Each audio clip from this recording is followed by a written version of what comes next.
사실 중 틀린 것은 1번. 기한은 법률행위의 효력의 발생 소멸을 장래의 불확실한 사실에 성부의존케 하는 X죠. 불확실한 것은 우리가 조건이고 확실한 것이 뭐죠? 기한입니다. 답은 1번이죠.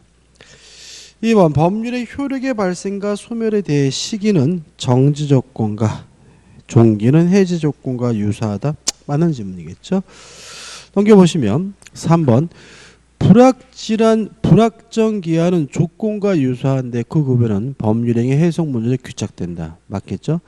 4번 아까 했죠. 어음수표행위에는 조건을 붙일 수 없지만 시기, 기한을 붙이는 거 가능하고요. 5번도 아까 했습니다. 기한 도래과는 소급하지 않고요. 당사자 간의 특약으로도 약정으로도 소급시킬 수 없다는 거 꼭 기억해 두시기 바랍니다. 그 다음에 16번이죠. 기한의 이익이죠. 일단 기한의 이익이 뭐냐부터 조심하셔야 되는데 기한이 도래하지 않음으로 해서 얻게 되는 이득, 이걸 우리가 기한의 이익이라고 한다. 그러니까 도래함으로써 얻는 이익이 아니라 도래하지 않음으로써 얻는 이득이 기한의 이익이기 때문에 우리 민법은 원칙적으로 기한은 채무자에게 이익이 되는 것으로 뭐하죠? 추정을 하죠. 근데 항상 그런 것은 아니고 두 번째 무상인 행위는 채무자에게만 기한의 이익이 있고 유상인 행위는 채무자뿐만 아니라 채권자에게도 기한의 이익이 있고요. 세 번째는 예외적인 거죠. 무상 임치 계약. 무상으로 물건을 보관하는 계약은 채권자에게만 기한의 이익이 있는데 임치 계약의 채권자는 누구를 말하냐면 임치인을 말한다라는 거 기억해 두시고요. 그 다음에 무상이어서 한쪽 당사자에게만 기한의 이익이 있는 경우에는 자유롭게 포기하는 것이 가능하다. 근데 유상이어서 채무자뿐만 아니라 채권자에게도 기한의 이익이 있는 경우에는 손해배상을 함으로써 포기하는 것이 뭐죠? 가능하다.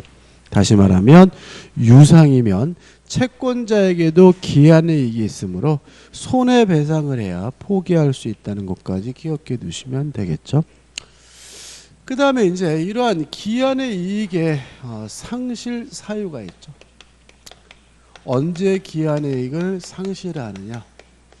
첫째, 채무자가 담보를 손상, 감소, 멸실시켰다면 기한의 이익을 상실한다. 두 번째, 채무자가 담보 제공 의무를 이행하지 않는 경우에도 기한의 이익을 상실하고요. 그 다음에 세 번째로 채무자가 파산한 경우에도 기한의 이익이 상실하죠. 이러한 상실 사유가 있으면 원칙적으로 채권자는 지금 당장 돈을 갚아라 즉시 변제를 청구할 수가 있고요. 즉시 변제를 청구했는데도 불구하고 비로소 이행하지 않으면 비로소 이행지체가 되고요. 이런 경우를 우리가 뭐라 그러냐면 형성권적 기한이익 상실이라고 합니다. 근데 예외적으로 기한이익 상실 사유가 있으면 바로 이행지체가 되는 경우도 있는데 이런 경우를 뭐라 그러냐면 정지조건부 기한이익 상실이라고 하고요. 이건 뭐죠? 예외이기 때문에 특이하게 필요함을 주의하시기 바랍니다. 이 정도죠. 자, 16번입니다. 틀린 것 1번. 기한의 이익은 채무자에게 있는 것으로 추정한다. 2번. 채무자가 기한의 이익을 상실하면 채권자는 즉시 이행을 청구할 수 있다. 원칙적으로 맞는 질문이죠. 3번 채무자가 담보를 손상 감소 멸실하게 하거나 담보 제공 의무를 이행하지 아니한 때 또는 파산한 때는 기한이익을 상실한다. 맞는 질문이네요. 4번 판례는 기한이익 상실에 관한 민법 제388조는 임의규정이라고 본다. 물론 임의규정입니다. 특약으로 달리 정할 수 있는 거죠. 5번 기한의 이익은 포기할 수 있으나 기한의 이익이 상대방에게도 있는 경우에는 포기하지 못한다. 기한의 이익이 상대방에게 있는 경우는 뭐죠? 유상인 경우잖아요. 유상이면 채무자뿐만 아니라 채권자에게도 있는 경우는 손해배상한다면 뭐 할 수 있어요? 포기할 수가 있기 때문에 밑도 끝도 없이 포기하지 못한다는 지문은 뭐가 돼요? X가 되고요. 다시 말하면 유상이어서 채권자인 상대방에게 기한의 이익이 있는 경우에도 손해배상하면 포기하는 것이 가능합니다. 17번입니다. 다음은 조건과 기한에 관한 설명이다. 옳은 것은 1번 기한부 법률행위는 기한이 도래한 때로부터 효력이 발생 또는 소멸하고 소급표가 없는 것이 원칙이나 채권적 효력을 갖는 소급표 약정은 가능하다. X. 기한의 효력은 절대로 소급하지 않고요. 당사자 간의 특약으로도 소급시킬 수가 없습니다. 2번 신분행위나 소급표 있는 법률행위에는 절대적으로 기한을 붙일 수 없다. O 맞는 질문이죠. 일단 가족법상행위 신분행위 기한 못 붙이고요. 또 기한은 절대로 그 효과가 소급되지 않기 때문에 소급표 있는 법률행위에도 기한을 붙일 수는 없습니다. 답은 2번이죠. 3번 임치는 원칙적으로 무상계약이므로 수취인에게만 기한의 이익이 있다. X죠. 무상임치는 오히려 채권자인 누구에게? 임치인에게 기한의 이익이 있으므로 X가 되고요. 4번 기한의 이익이 누구에게 있는지가 불분명한 경우에는 채무자에게 있는 것으로 본다. X죠. 채무자에게 있는 것을 뭐 할 뿐이에요? 추정할 뿐이지 본다, 간주되는 것은 아니죠.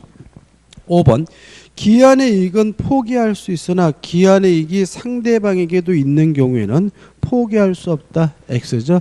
채권자에게도 기한의 이익이 있는 경우에는 손해배상하면 포기하는 것이 가능합니다.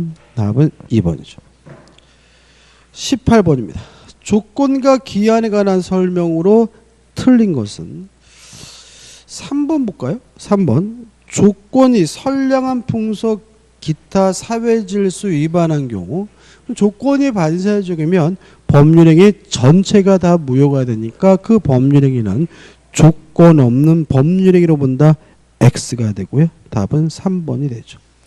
4번 보시기 바라고 넘기셔가지고 5번도 반복적이죠.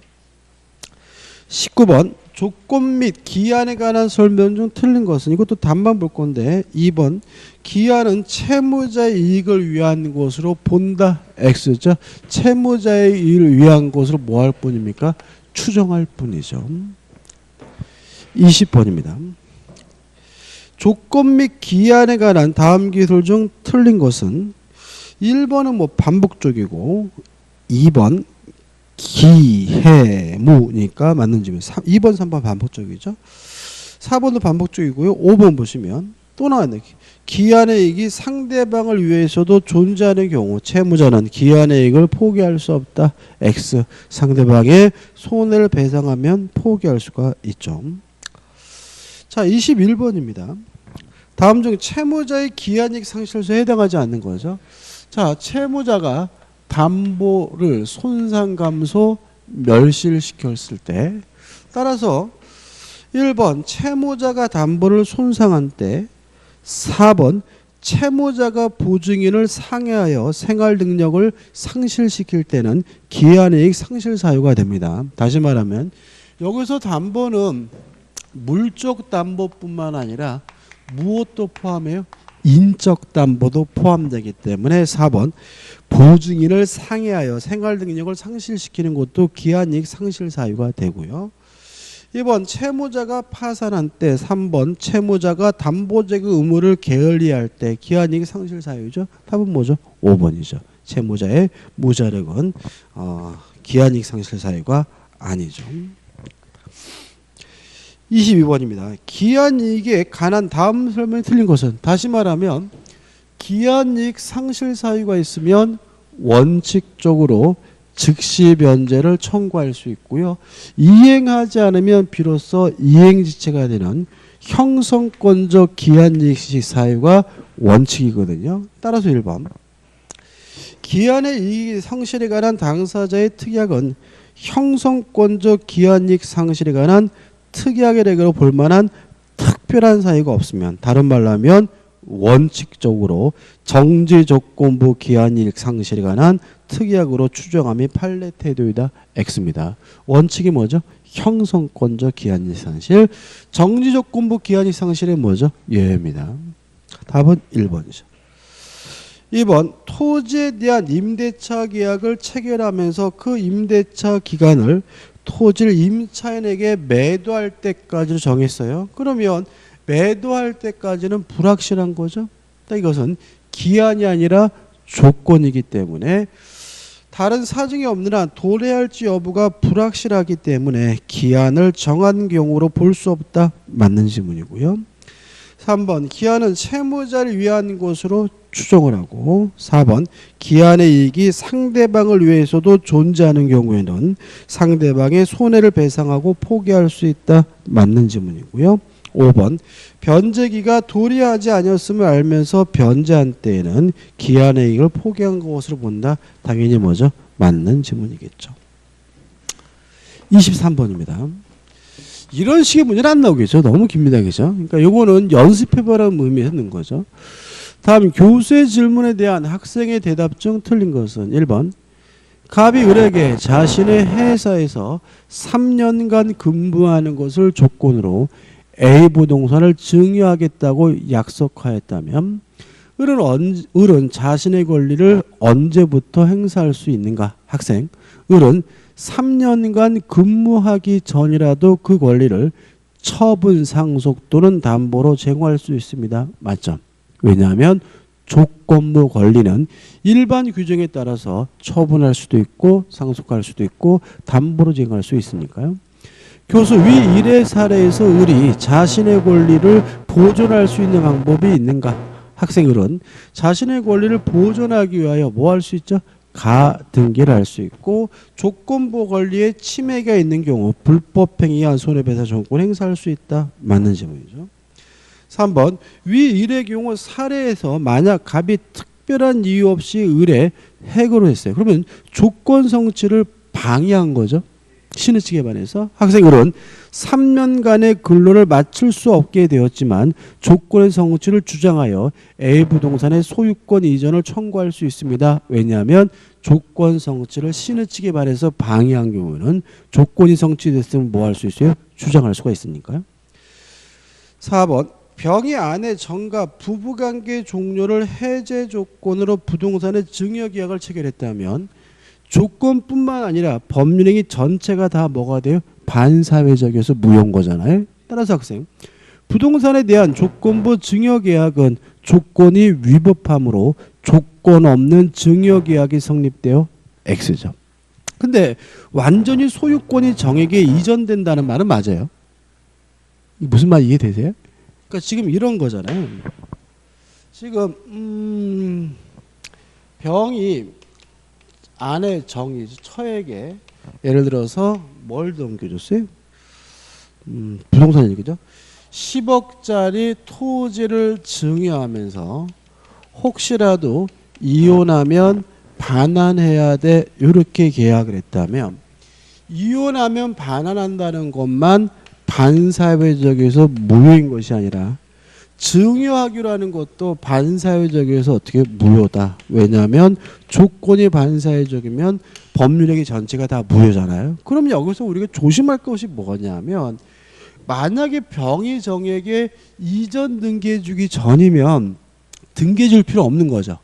왜요? 조건뿐만 아니라 증여계약도 어떻게 무효니까요. 근데 등기를 해줬어요. 그러면 돌려받을 수 있어요, 없어요? 없죠. 왜요? 불법 원인급여잖아요. 그죠? 따라서 불법 원인급여이기 때문에 돌려받지 못하기 때문에 완전한 소유권이 정익에 이전되는 건 맞아요.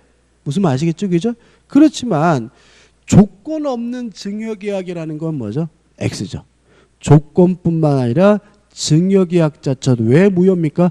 반사회적에서 무효이기 때문에 X가 되고 조심하시기 바랍니다. 결론은 맞지만 중간이 잘못된 거죠. 5번 주택 매매 계약을 체결하면서 매수인의 대급 완납 이전에 매수인에게 임대 권한을 부여한 경우 이러한 임대 권한의 부여는 매매 계약의 해제를 해제 조건을 한 것입니다. 맞겠죠? 다시 말하면 임대 권한을 주되 만약에 매매 계약이 해제가 되면 임대 권한이 뭐가 되겠어요? 소멸되니까 해제 조건으로 이해하겠죠. 답은 뭐죠? 4번이 됩니다. 자, 이제 대망에 이제 우리가 뭐로 가냐면은 물권법으로 갑니다. 자, 134페이지에 일단 앞부분에 나오는 문제들은 뒷부분과 종합적인 문제들이 많아요. 그래서 일단 문제를 풀고 오히려 뒤에서 설명드릴 겁니다. 자, 1번 보시면 물권의 객체에 대한 설명으로 틀린 것은 1번 지상권이나 전세권 등 일정한 권리와 독립성을 갖춘 물건은 물권의 객체로 할 수 있다. 맞거든요.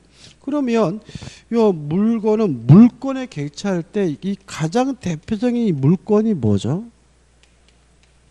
저당권이죠. 그러니까 저당권은 부동산과 같은 물건뿐만 아니라 지상권과 전세권과 같은 뭐에도 권리에도 설정할 수가 있기 때문에 1번은 맞는 지문이고 조심하셔야 되겠죠. 2번 수목이나 그 집단은 특별법이나 관습법에 의하여 독립된 물권의 객체로 인정되지만 모든 물권이 아닌 소유권 및 저당권의 객체로 될 수 있을 뿐이다. 이게 참 애매한데 여기서 관습법 등에 의한 독립된 물권은 뭘 말하냐면 명인방법을 말하겠죠. 그죠? 관습법에 의한. 다시 말하면 관습법에 의한 공시방법 우리가 명인방법이라고 하잖아요.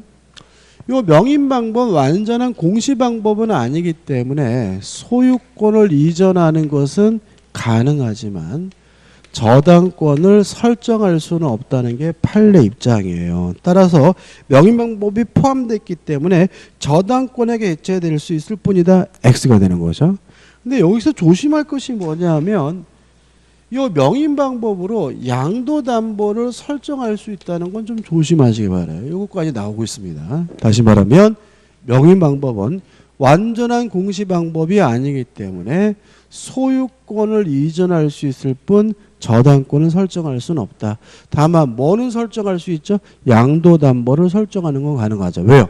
양도담보란 소유권을 이전하는 방식으로 이루어지는 담보가 양도이므로 소유권을 이전할 수 있다면 양도담보도 설정할 수 있다는 것이 우리 판례 입장이라는 거 꼭 기억해 주시기 바랍니다.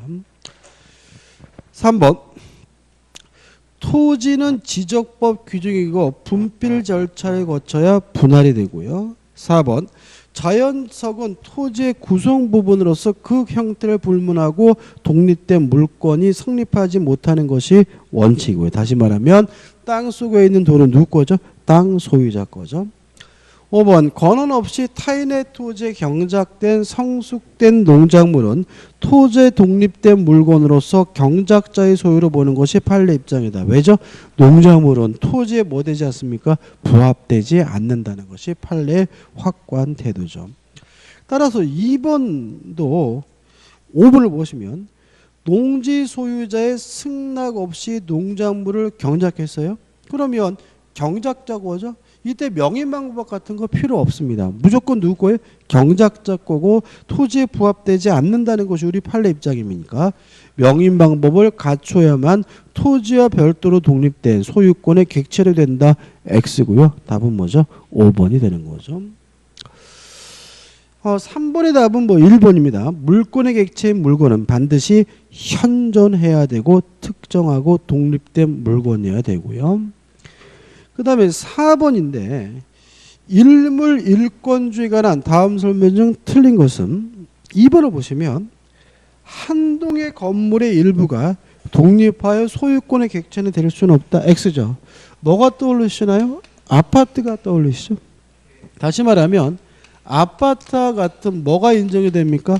구분 소유권이 인정이 되기 때문에 한 동의 건물의 일부에 대해서 독립된 소유권 인정이 되기 때문에 답은 뭐죠? 2번이 되는 거죠. 아버님 것도 한번 보십시오. 그 다음 넘겨보시면 5번입니다. 부동산에 대하여 인정되지 적용되지 않는 권리를 모두 고른 곳은 몇 개인가? 몇 개는 아니네요. 그죠?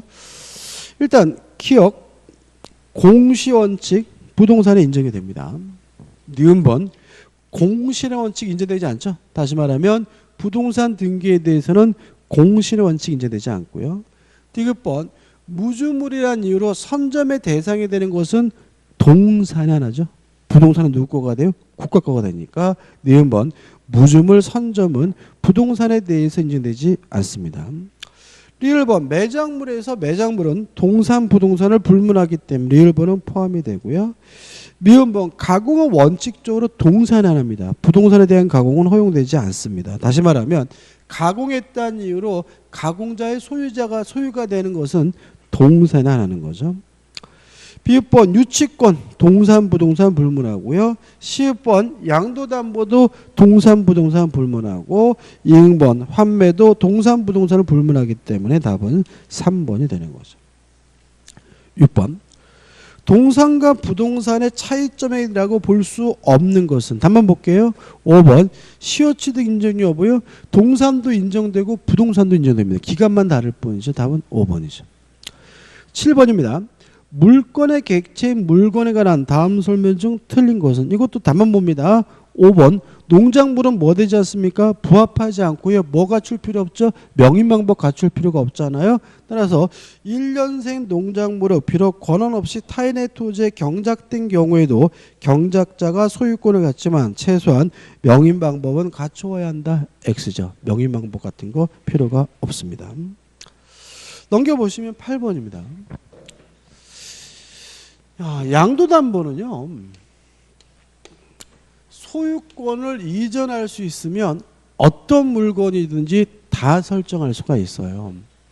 따라서 양도담보는 동산도 설정할 수 있고요.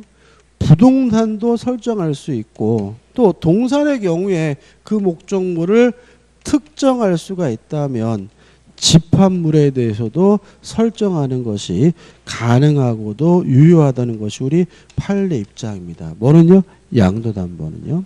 그래서 실제로 양도담보는 어떻게 기억하시면 되냐면 소유권만 이전할 수 있다면 뭐든지 다 뭐 할 수 있어요? 양도담보를 설정할 수가 있다. 이렇게 되는 거죠. 이 판례인데 이런 내용입니다. 갑이라는 사람이 뱀장어 양식이라는 사람입니다. 양식이라고 수협으로부터 뭘 받으려고 하냐면 대출을 받으려고 하는데 문제는 양식장에 있는 건물이나 토지는 별 가치가 없기 때문에 양식하고 있는 뱀장어에 대해서 담보를 설정하려고 해요. 뱀장어에 대해서 저당권을 설정할 수는 없겠죠. 근데 뭐는 설정할 수 있어요? 양도담보는 설정할 수가 있다. 왜냐하면 뱀장어 뭐 할 수 있어요? 소유권을 이전할 수가 있으니까. 그래서 양만장이라고 하더라고요. 수족이죠. 양만장 내에 있는 모든 뱀장어를 수협에다가 소유권을 이전한다는 계약서 등을 작성한 후에 요 뱀장어에 대해서 뭘 설정한 거죠? 양도담보를 설정했어요. 그리고 나서 세월이 흘렀습니다. 몇 년이 지났는데 갑이 돈을 안 갚는 거예요. 그래서 수협이 이 양도담보를 실행하기 위해서 트럭을 몰고 온 거죠. 한 3년쯤 지나가지고 뭐 하는 거죠? 요 뱀장어를 실어가려는 거잖아요. 그죠? 그랬더니 갑이 뭐라 그러냐면 그때 그 뱀장어 하나도 없다. 그죠? 니한테 소유권이 넘어간 뱀장어는 이미 다 뭐 장어 덮밥이나 장어 전골에서 다 팔려나갔고 이 그때 뱀장 하나도 없고 니 거 하나도 없다라고 주장해가지고 요 갑과 수협 간에 뭐가 벌어진 거죠? 재판이 벌어진 거죠. 요 문제에 대해서 우리 판례는 그때 뱀장어가 있든 없든 현재 요 양만장 내에 모든 뱀장어에 대해서 아직도 유효하게 뭐가요? 양도담보가 설정되어 있는 거다. 따라 수협은 요 뱀장어를 뭐 할 수 있어요? 실어갈 수 있다라고 판결을 내리고 있습니다. 자 보죠. 갑은 을에게 대출을 해주면서 그 담보로 을이 양식하고 있는 양식장 내에 뱀장어에 대하여 양도담보를 설정하였다.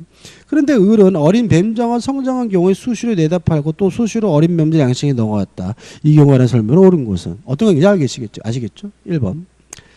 이러한 경우 뱀장어의 변동이 있더라도 양도담보권은 현재의 뱀장어 전부에 미친다. 이게 뭐죠? 맞는 질문이고 답은 뭐죠? 1번인 거죠. 결론만 기억하시면 되겠죠. 그렇죠? 9번입니다. 종물입니다. 종물. 우리가 부합물은 뭐예요? 분리될 수가 없는 거죠.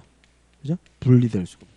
그러니까 분리할 수 없거나 분리하게 되면 과대한 비용이 드는 게 뭐죠? 부합물이고. 종물은 뭐냐면 종된 물건이거든요. 분리는 가능한데 분리해봤자 의미가 없다.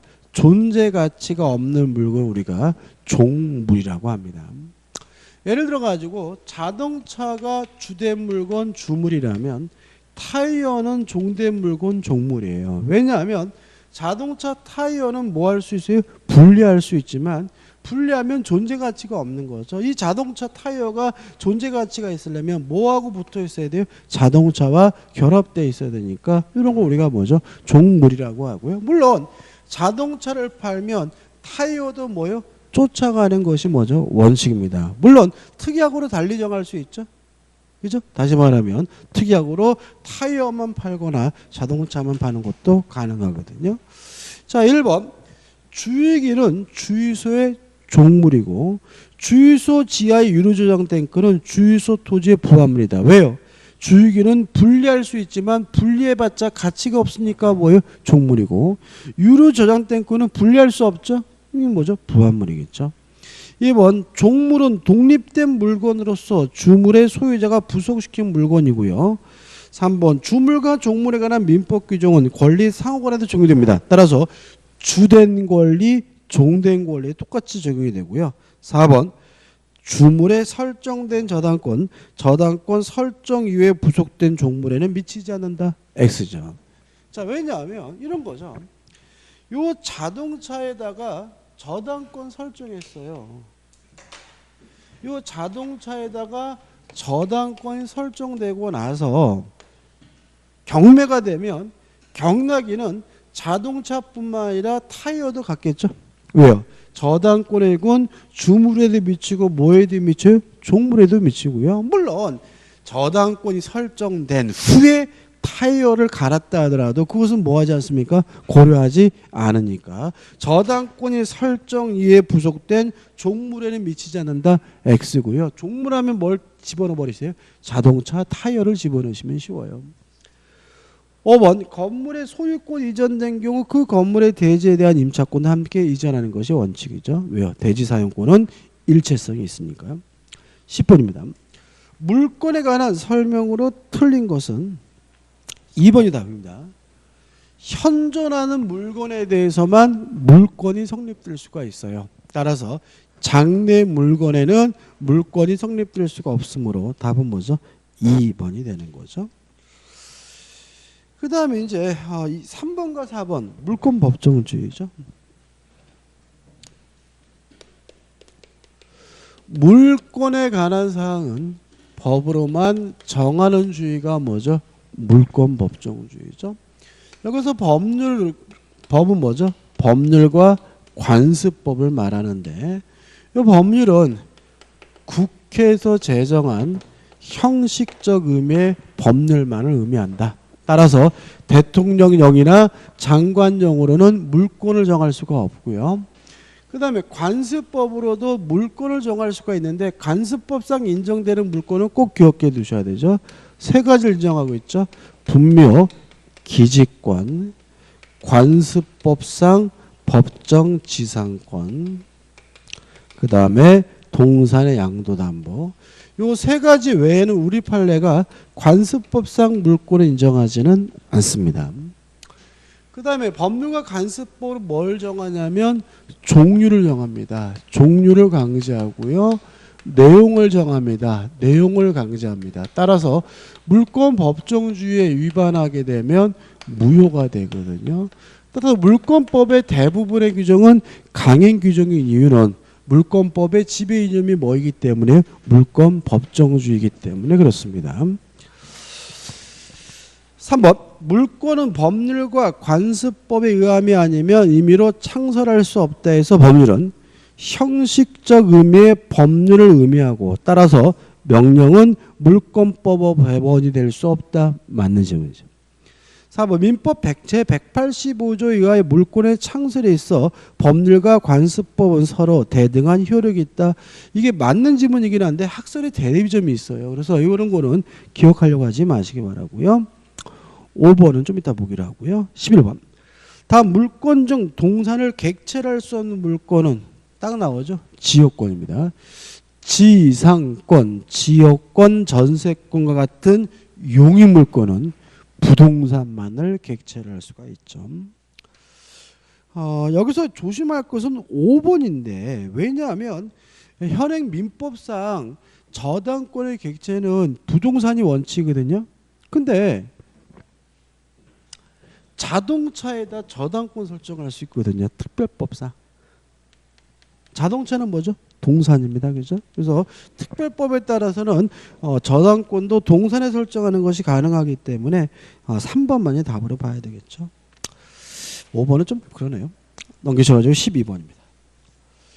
물권 법정주에 대한 설명으로 옳은 것은 답만 봅니다. 5번 물권 법정주에서 말하는 법률은 형식적 의미의 법률만을 의미한다. 맞죠?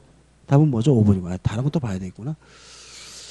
1번 X입니다. 왜냐하면 종류만 강제될 뿐만 아니라 내용도 강제가 되기 때문에 1번 보시면 법률 또는 관습법에 의하지 않는 물권의 종류를 창설할 수 없고 그 내용을 변경할 수 없으므로 물권법의 규정은 대부분의 규정이 강행 규정이죠.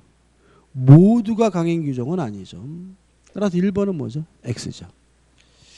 2번 종류 강제와 내용 강제에 위배된 법률행위는 모두 전부 무효라는 것이 일치된 견해이다. 일치된 견해는 아닙니다. 원칙적으로 뭐죠? 전부가 무효인 것뿐이죠. 이런 건 좀 그렇다기죠. 3번 3번 읽어볼게요. 이러이러한 학설이 있다라는 거는 뭐 볼 필요도 없고 그 다음에 4번 판례에 의하면 관습법에 의한 물권은 관습법상 법정지상권, 온천권을 들 수 있다. X죠. 우리 판례 인정하는 관습법상 물권은 분묘기지권, 관습법상 법정지상권, 동산의 양도담보고요. 특히 온천권은 관습법상 물권이 아닙니다. 그 다음에 물권의 우선적 효력이 나오죠. 이렇게 간단히 기억하시면 돼요. 물권의 우효이죠. 원칙, 성립 순서에 따르죠. 그래서 먼저 성립한 물권이 우선하고요. 늦게 성립한 물권은 열등합니다. 다만 예외적으로 성립 순서와 다른 것이 있다. 첫째, 소유권과 제한 물권이 충돌하게 되면 이때는 성립 순서와 상관없이 제한 물권이 우선하고요. 두 번째, 채권과 물권이 충돌하는 경우에는 이것도 원칙적으로 성립 순서와 상관없이 뭐가 우선하죠? 물권이 우선하고요. 이거 예외적인 뭐 주택임대차보호법 그런 것들을 우리가 나중에 보면 되겠죠. 이렇게 간단하게 정리하면 돼요. 13번 물권의 우선적 효력에 관한 다음 설명 중 틀린 것은 1번 보시면 소유권은 2번입니다. 제한 물권과 사용가치와 교환가치를 전면적으로 지배하는 권리이므로 그 일부만을 제한적으로 지배하는 제한 물권에 우선하는 것이 원칙이다. X죠. 오히려 뭐가 뭐에 대해 우선합니까? 제한 물권이 소유권에 대해서 우선합니다. 답은 1번이죠. 2번이죠. 그 다음에 우측에 보시면 14번입니다. 다음 중 독립된 물권이 아닌 것은 1번 분묘기지권이나 2번 관습법상 법정지상권이나 3번 동산의 양도담보는 관습법상 물권이고요. 4번 법정지상권은 그냥 물권이죠. 5번 사도통행권과 같은 관습법상 물권 인정하지 않기 때문에 답은 뭐죠? 5번이 되는 거죠. 그 다음에 15번부터 이제 중요한 게 나오죠. 물권적 청구권에 대해서는요, 시험 문제가 반드시 나옵니다. 반드시.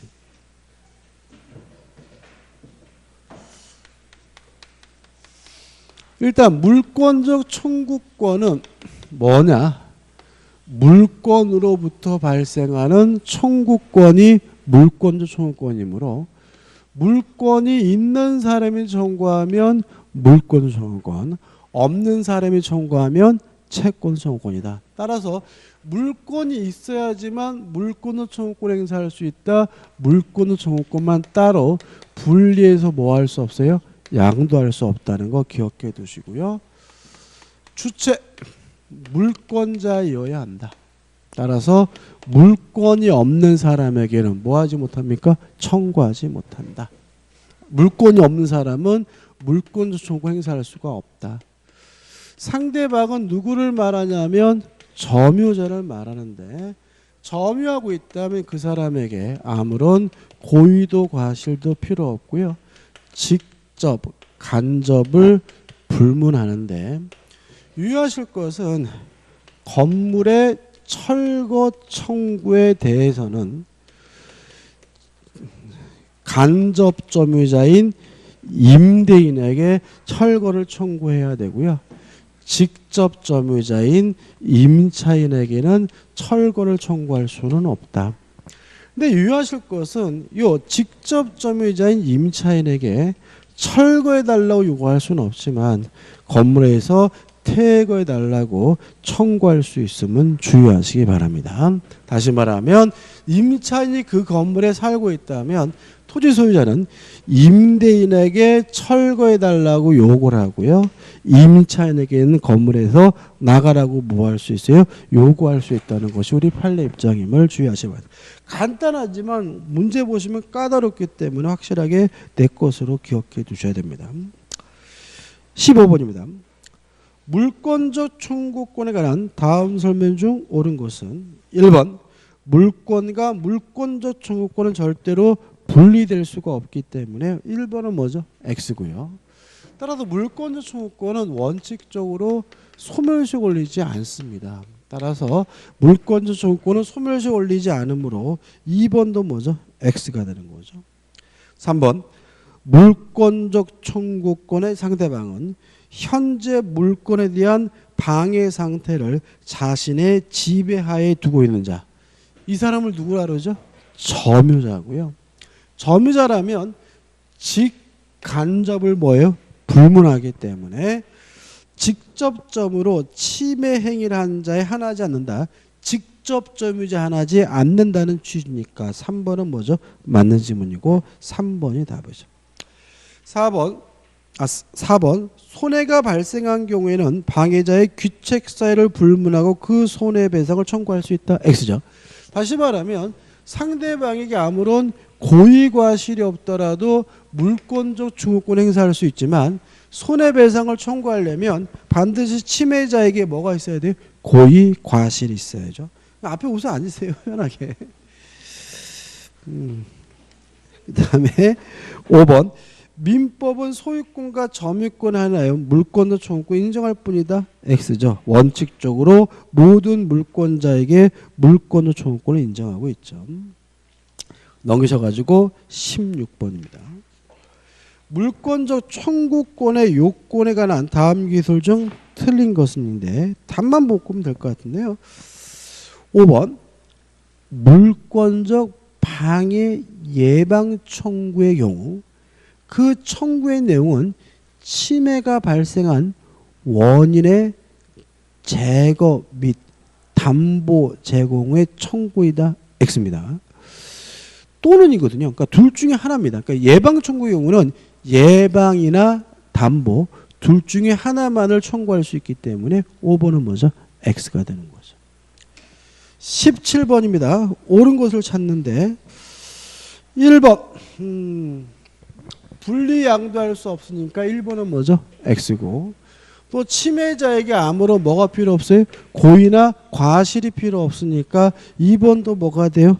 X가 되고 3번 담보 물권 중에서 저당권의 경우는 방해 배제 청구권이 인정되니까 3번도 뭐죠? X가 되고 4번 손해배상 청구를 반드시 수반하는 것은 아니죠.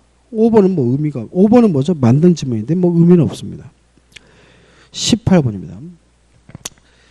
갑 소유 X 토지엔 사용 권한 없이 그 위에 을이 Y 건물을 신축했어요. 그러면 갑이 토지를 소유하고 있고 을이 건물을 불법으로 뭐죠? 신축을 했죠. 그 다음에 계속 보시면 아직 등기하지 않은 채 병에게 일부를 임대 현재 을과 병이 건물을 일부분씩 점유하고 있다. 그래서 병, 임차인과 함께 뭐죠? 일부를 점유하고 있죠. 그러면 여기서 끝났죠. 자, 갑은 을에게 철거해달라고 요구할 수는 있지만 퇴거해달라고 청구할 수는 없다. 왜냐하면 물권자 청구권의 주체는 물권자여야 되는데 이 건물은 갑의 건물이 아니라 누구예요? 을의 건물이니까요. 임차인인 병에게는 철거해달라고 요구할 수는 없지만 뭐 해달라고요? 퇴거해달라고 요구할 수는 있다. 이 결론이니까 답을 몇 번이 되는 거죠? 3번. 갑은 을을 상대로 Y 건물에서 퇴거를 구할 수 있다. X. 을에게 철거를 요구해야 되고 퇴거는 요구할 수가 없습니다. 넘기셔가지고 19번이죠. 다음 중 물권의 우선적 효력에 관한 원칙이 예외가 아닌 것은 1번 부동산 물권의 소유권 이전 등기 청구권. 뭔 말이죠? 자, 이런 얘기죠. 그러니까 지금 2번 보시면 임차권은 뭐죠? 채권인데 등기하면 뭘 갖죠? 대항력을 갖고요. 2번 임대차 주택 임차권도 채권인데 대항 요건을 갖추면 뭐가 있어요? 대항력이 있고요. 4번 일정한 임금 채권, 특히 3개월 근로자 임금에 대해서는 우선 면제권 인정해 주거든요. 뭐 5번도 마찬가지인데 답은 1번이긴 한데 이런 거는 의미가 없죠. 그죠? 답은 1번입니다. 에이, 괜히 풀어봤다. 그죠? 가입합니다. 보실 필요 없고 좀 쉬었다가 물권의 변동으로 보도록 하겠습니다.